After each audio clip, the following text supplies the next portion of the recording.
Bien.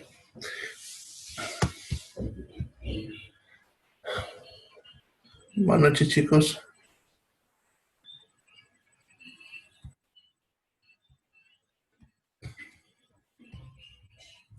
Bien, la clase anterior habíamos quedado acá. Estábamos mirando lo que es ética en salud.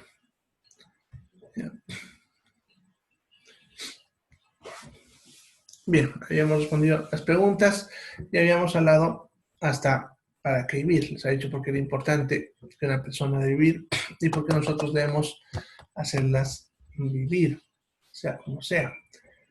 Sin embargo, como dice ahí mismo, vivir es necesario, pero no suficiente. Además, tenemos que hacer que las personas vivan bien, lo que es el vivir bien. Bien, no sé si se acuerdan, los que conocen de repente, los que no van a conocer, a Stephen Hawking. Bien, Stephen Hawking era un físico teórico que falleció el año pasado justamente. Ahí está, le digo, lo deben conocer porque es famoso y sale hasta los Simpsons, como decimos, ya. Pero muchos no sabían su nombre, seguro. Ya. Entonces, Stephen Hawking era un físico que tenía una enfermedad que es la esclerosis múltiple, que es una enfermedad que va paralizando de a poco todo el cuerpo. Y esta persona, de muy joven, empezó a tener esa parálisis. Ya. Y al final solamente podía mover parcialmente uno de sus ojos, un poco la punta de uno de sus dedos índices y la lengua. También podía hacer algunas muecas con el rostro, pero después nada más. ¿Ya? Si alguien me ha dicho va a sufrir mucho, le quitaremos la vida, no hayamos tenido todo el conocimiento que él ha dado a la humanidad. Ya ha dado mucho conocimiento. Gracias a él se están haciendo muchos avances actualmente. Ahora,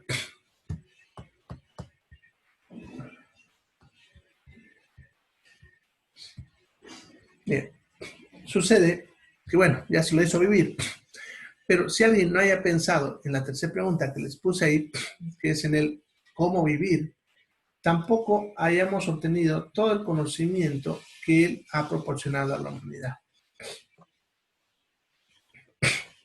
Todo el conocimiento que él ha proporcionado a la humanidad tiene que ver ya con que alguien pensó en que se le podía dar una mejor vida, ¿ya? Y para eso le armaron una computadora, que es la que ven, que está ahí unida a su silla de ruedas. Esta computadora tiene una cámara que puede interpretar sus movimientos faciales de su ojo, ¿ya? Y uno de sus dedos, ¿ya? Entonces, gracias a eso, él se puede comunicar con la humanidad. Al principio, bueno, no sé si tengo fotos de más antiguo, pero al principio la computadora tenía una pantalla, un lado, donde lo que él trataba de comunicarnos aparecía en la pantalla. Ya posteriormente le dieron audio y ya él no solamente escribía en la computadora, sino también hablaba a través de ella. Bueno, no hay viejitas, pero bueno. Es así, ¿no? Entonces, eso que es una computadora que puede interpretar todo lo que él dice a través de señas de su rostro. Ahora, también lo que se hizo con él no se iba a poder hacer con otra persona, porque a veces también dicen, ¿y por qué a los demás no? Pero el detalle es que él tiene un coeficiente intelectual, o tenía, perdón, muy elevado, lo cual le permitió fácilmente aprender, porque lo que tuvo que hacer prácticamente es como aprender un nuevo lenguaje para poder comunicarse con la computadora y así poder interpretar la computadora lo que él trata de decir y así comunicarse con nosotros. ¿Ya? Entonces es algo que no cualquiera tampoco haya podido hacer. Sin embargo, se le dio esa opción a él y gracias a eso tenemos su conocimiento. ¿Ya? Si no hayan pensado en esa pregunta, en el cómo vivir, y solamente hayan pensado en el para qué vivir, lo hayamos tenido como vegetal en una cama. Y tampoco haya aportado nada a la sociedad. ¿Ya? Bien, entonces de repente, en esta pregunta de cómo vivir, es donde más van a participar ustedes como profesionales de las ramas auxiliares de la salud. Ya que de repente en el para qué vivir, nosotros médicos somos los que más estamos involucrados, sin embargo ustedes alguna vez también lo van a estar. ¿Ya? Pero en la que ustedes van a estar involucrados bastante es en el cómo vivir.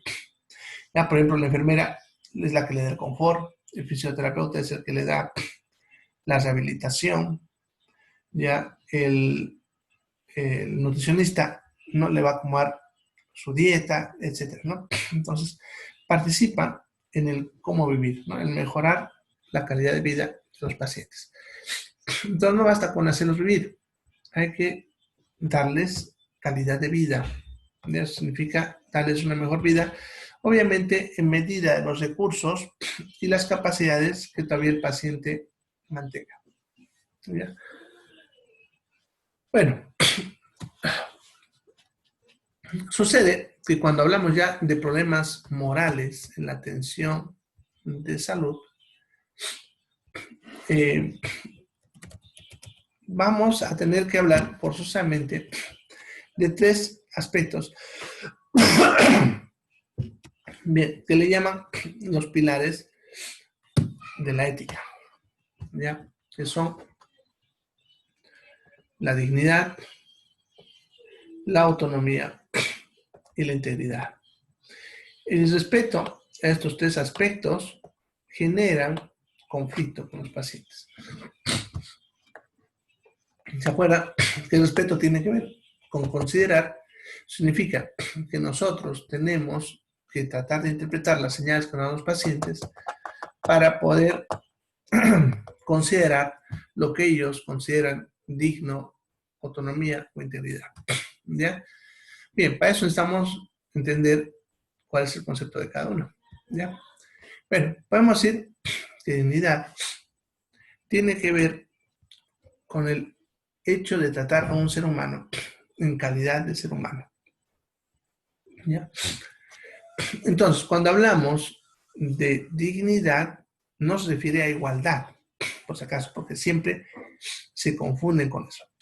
No es igualdad. Dignidad significa tratar a un ser humano como ser humano. O sea, no tratarlo ni como objeto, ni como un animalito, sino como ser humano. Eso se refiere a la dignidad. Ya, ténganlo eso bien claro, porque muchos creen que dignidad tiene que ver con trato igualitario. Y nada que ver, es otra cosa. Ya, simplemente el hecho de que traten a todos sus pacientes como humanos. Nunca los traten como objetos y peor como animales. ¿Ya? Por ejemplo, cuando un paciente llega a la emergencia, normalmente nosotros le sacamos toda la ropa, ¿no? Le vamos a sacar toda la ropa para que podamos examinarlo completamente. ¿Ya? Una vez que ya le hemos dado la atención, lo vamos a pasar seguro a sala, ¿no? Pero si el paciente permanece inconsciente y lo pasamos a la sala, ya Si lo dejamos sin ropa, entonces estamos vulnerando la dignidad. ¿Por qué? Porque el ser humano nunca anda sin ropa. El ser humano anda vestido. Los animalitos andan sin ropa, ¿ya? Y por lo tanto, por más que el paciente esté inconsciente, sea, si ustedes quieren, un indigente, ¿ya? Igual debemos ver la forma de cubrirlo, en medida, obviamente, los recursos institucionales, ¿ya? Pero por lo menos una bata, como decimos, para cubrir su pudor, ¿ya? Lo mismo, por ejemplo, en nutrición, y eso siempre yo me peleo con los nutricionistas, ¿ya? Una dieta perfectamente equilibrada no siempre significa que el paciente tenga que comer asqueroso, ¿ya? Lo que pasa es que a veces hacen una dieta desde el punto de vista técnico perfectamente equilibrada, que tenga todos los nutrientes, todo lo que corresponde a ese paciente, pero el plato, desde el punto de vista de lo que es lo que ven sus ojos, pongámosle, o lo que sienten sus papilas gustativas, es un asco, ¿ya? Eso va a ser, obviamente, que el paciente no lo coma, ¿ya? ¿A quién le damos la comida así, calidad nutritiva, pero todo un revoltijo? A los pacientes, a los perritos, ¿no? Entonces, no al ser humano. Entonces, al ser humano no solamente es calcularle exactamente su nutrición, sino que también esa comida sea sabrosa para que él lo pueda comer, porque si no, de nada sirve tampoco, ¿ya? Entonces, ahí, por ejemplo, estamos vulnerando la dignidad porque no lo estamos tratando como ser humano, ¿ya?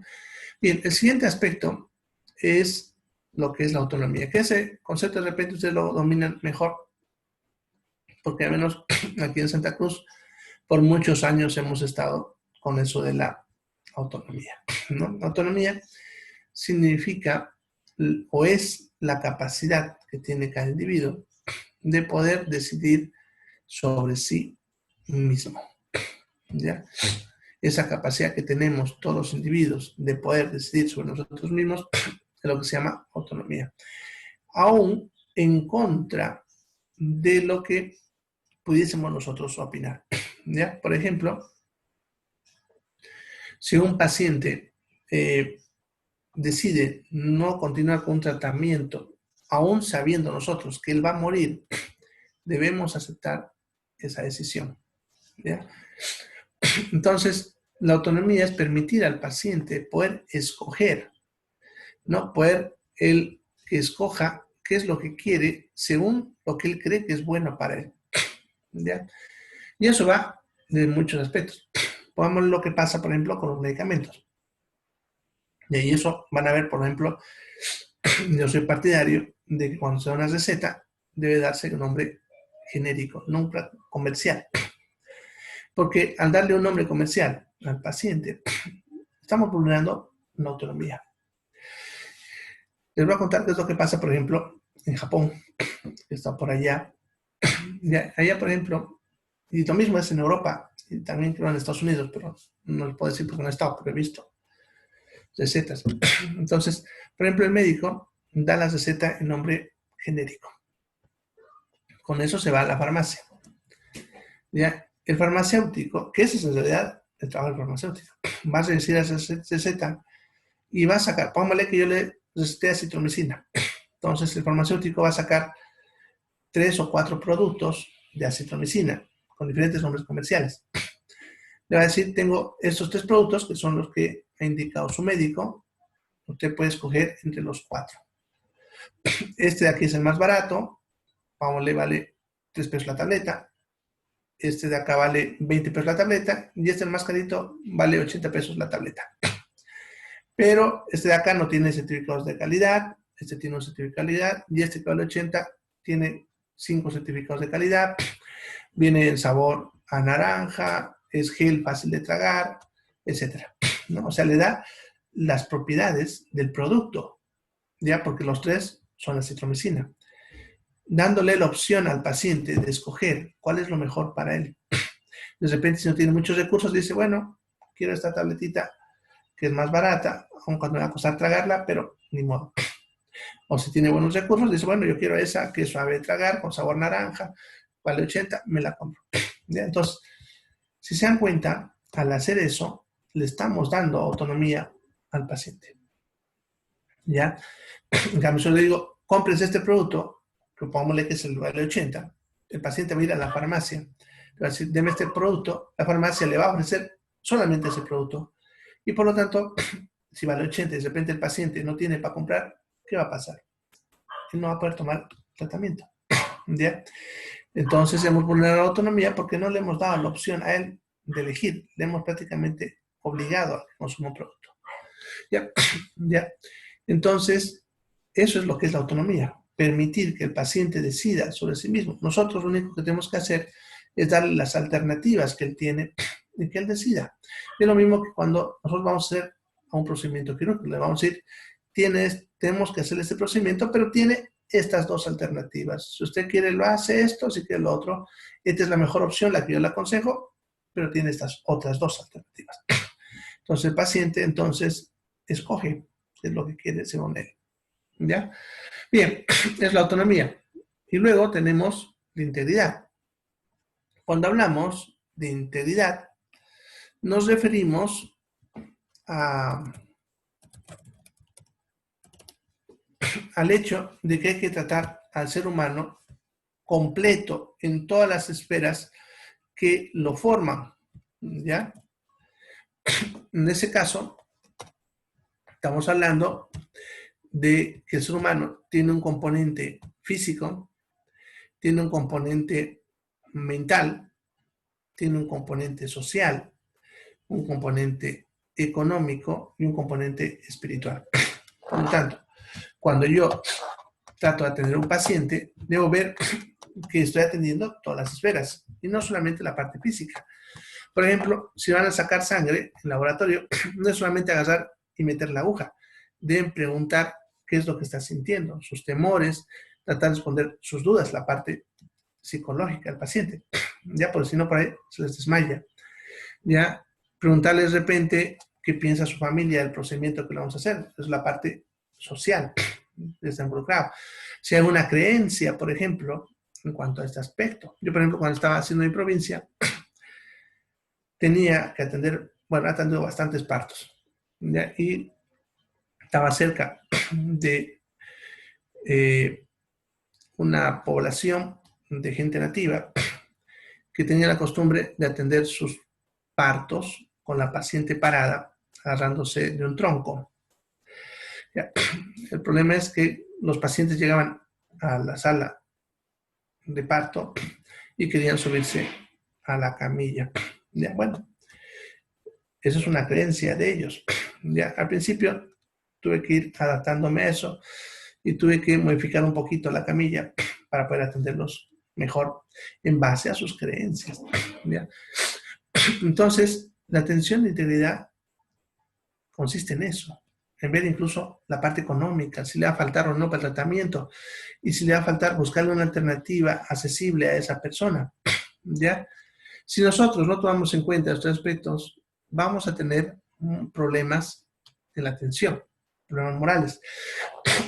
Lo que tienen ahí en la diapositiva son ejemplos de varios problemas que pueden haber. ¿Ya? Por ejemplo, la simplificación del acto es cuando nosotros simplificamos el procedimiento que vamos a hacer, haciéndolo más sencillo y generalmente lo hacemos por falta de tiempo. ¿Ya?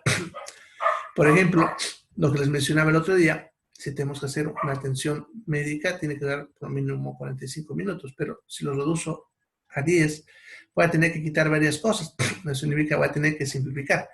Lo mismo en enfermería, en fisioterapia, ¿no?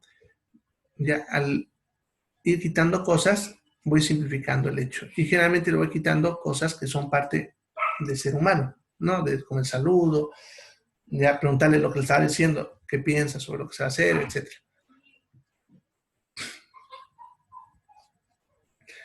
Luego tenemos aspectos como lo que es el descuido, el abandono, principalmente en las personas de la tercera edad, bastante se suele ver eso. La desidia, que es causar dolor o causar algún daño de la persona, pero camuflándolo en acto bueno, o sea, la intención de dañar, pero detrás de algo bueno. ¿Ya? La indolencia, no sentir el dolor por las otras personas. ¿Ya? A veces de repente nosotros estamos riéndonos cerca de alguien que le acaba de morir o un familiar. Entonces, tener cuidado en esas cosas. ¿Ya? Y negligencia, que eso lo vamos a hacer ahorita aparte, para que lo entiendan más profundamente. Luego estaría el trato funcional o burocrático, que es cuando se retrasa la atención médica simplemente por el hecho de hacer papeleos, trámites, etc. ¿Ya? Eso puede perjudicar enormemente al paciente, ya que no estamos tomando en cuenta a él en ninguno de sus aspectos. ¿Ya?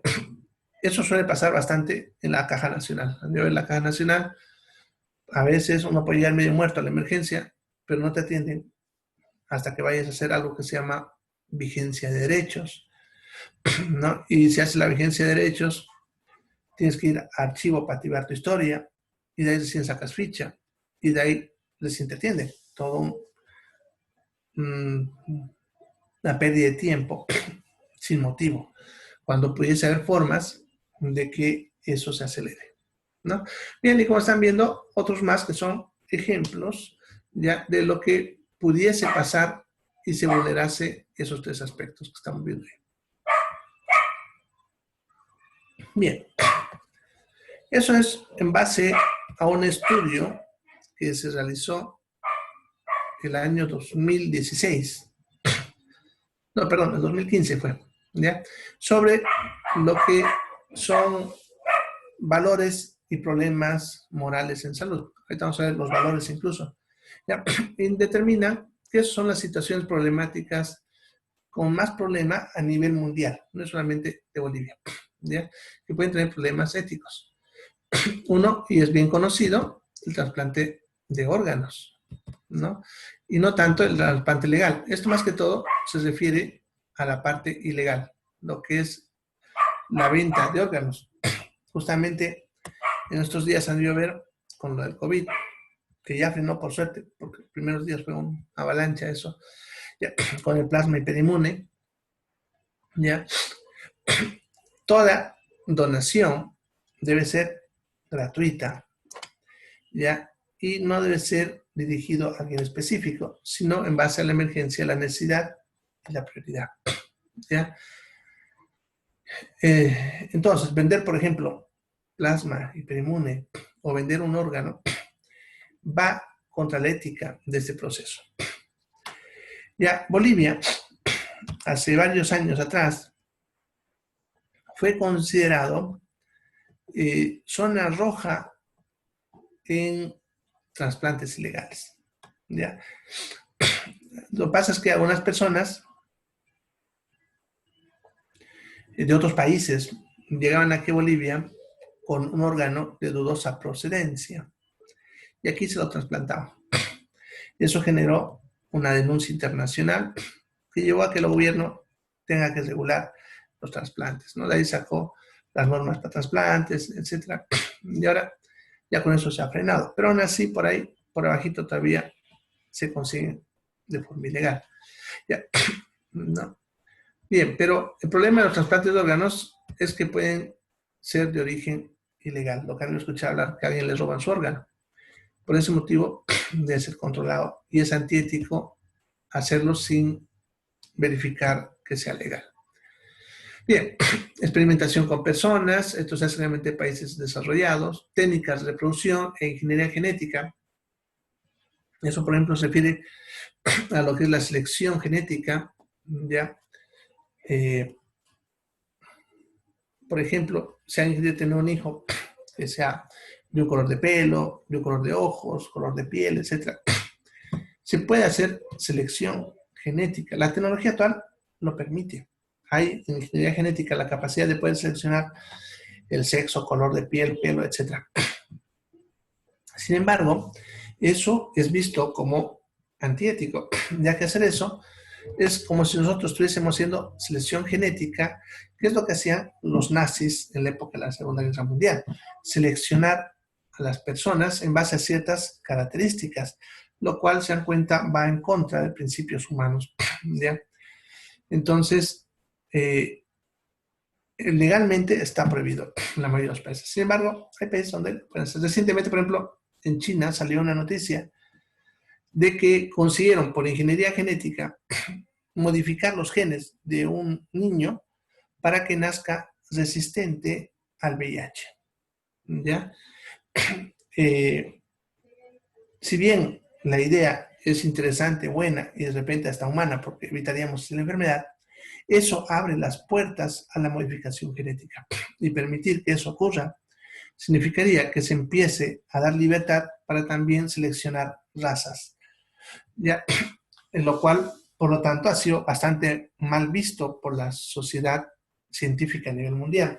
Sin embargo, el científico chino produjo un caso y supuestamente ya está, ¿no? Bueno, eso.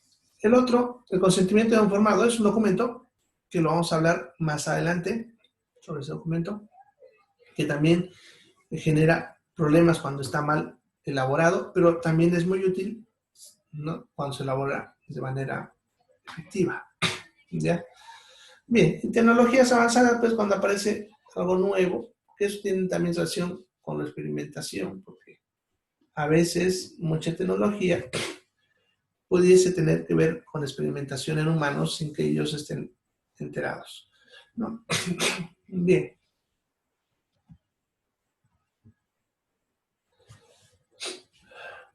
Bueno, se ha cortado en 8 minutos, ya saben, si se corta, se va a otro enlace.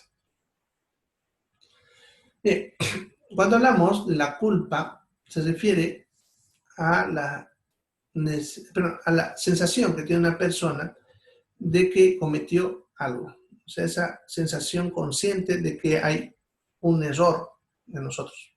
Ahora, sucede que cuando se habla en justicia de culpa, una persona puede sentir culpa a sí misma. Significa que si yo hice daño a alguien, yo me siento culpable y por lo tanto acepto ya el castigo que se me puede imponer. Si acepto eso, el juez me va a dar generalmente menos tiempo de castigo.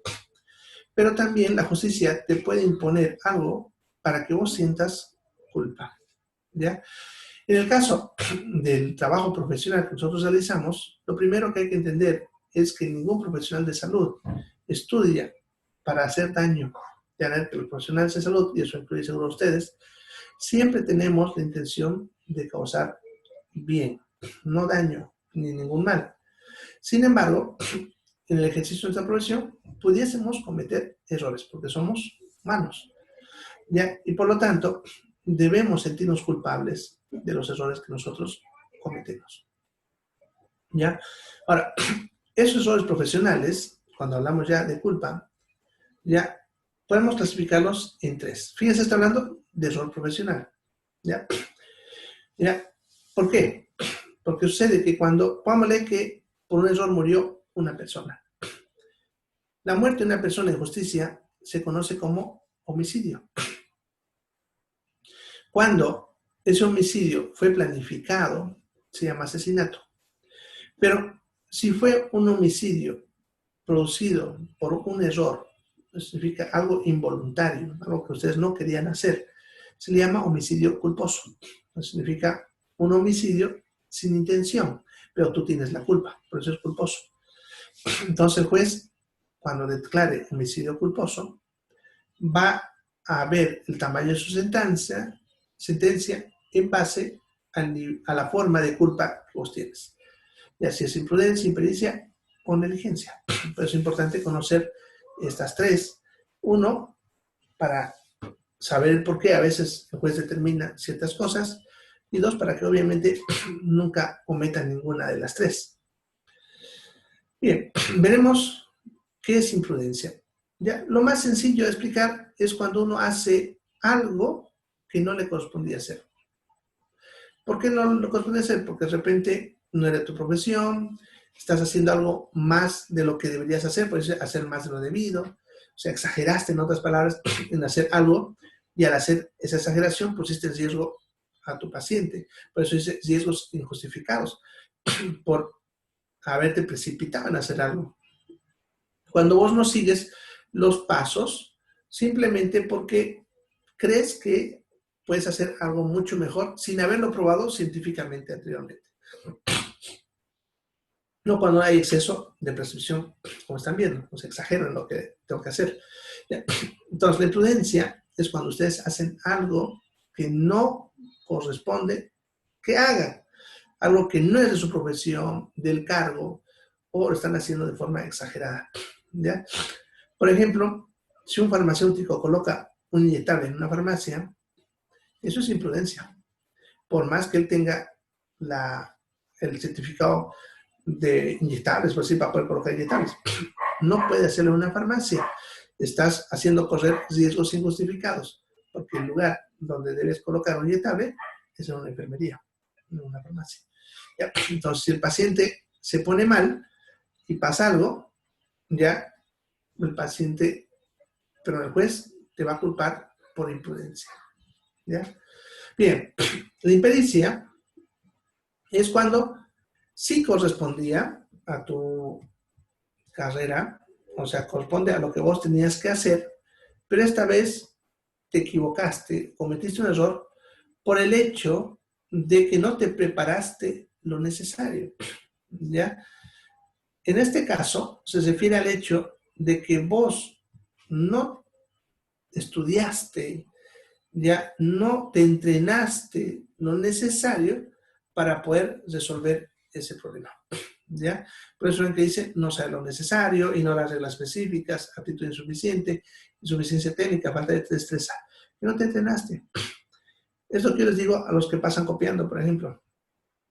Yo no me hago mucho problema porque al final de cuentas, cuando trabaje, yo sé que esos copiones se van a ir presos. En cambio, el que estudió bien, no, él se va a defender. Porque algo que tienen que entender es que es importante prepararse. Ustedes no trabajan con un papel como los contadores, que si se equivocan un número, simplemente borran o compran otro libro y se acabó. En cambio, nosotros, si nos equivocamos, pueden morir personas. Entonces, tienen que prepararse, tienen que estar listos para lo que es su profesión, ¿ya? O sea, prepararse todo lo necesario para hacer su trabajo como corresponde. ¿Ya? Entonces, esto, por ejemplo, solamente se aplica a personas que tienen no mucho tiempo de haber egresado. Porque, por ejemplo, un profesional que tiene años de experiencia no puede decir que no sabía. O sea, una enfermera, por ejemplo, que lleva 20 años colocando inyectables intramusculares, no puede decir que se equivocó porque no sabía. ¿Ya? Eso ya no es impericia, porque ya tiene tanta experiencia profesional que es muy difícil que tenga impericia. Y la negligencia es cuando, así sencillo, ustedes hacen un trabajo de mala voluntad. Así sencillo. Cuando lo hacen de mala voluntad. Eso significa que ustedes no están prestando atención a lo que están haciendo y se equivocaron por no prestar atención debida, como dice ahí, de acuerdo a las circunstancias del caso. ¿Ya? Si ustedes están distraídos, están pensando otra cosa y no le prestan atención a su trabajo, va a salir mal. ¿Ya? Por eso la negligencia tiene que ver con su voluntad de ustedes de trabajar. ¿Ya? Una persona que está trabajando en su área y que tiene años de experiencia, ¿por qué le salen mal las cosas? Porque lo hizo mala voluntad. Por eso es negligencia. Están aprendiendo que negligencia tiene que ver con eso. Ya muchas veces, cuando ustedes ven en la prensa, por ejemplo, te hablan de una cosa, otra, y a veces es imprudencia, a veces es impericia. ¿Ya? Y algunos, obviamente, negligencia. Pero no todo es negligencia. Bien, ahorita vamos a ir hablando porque ya se acorta, como siempre. Entonces, váyanse saliendo, váyanse al otro enlace para que así más rápido podamos continuar con el avance. ¿Ya? Entonces vamos nos yendo al otro enlace.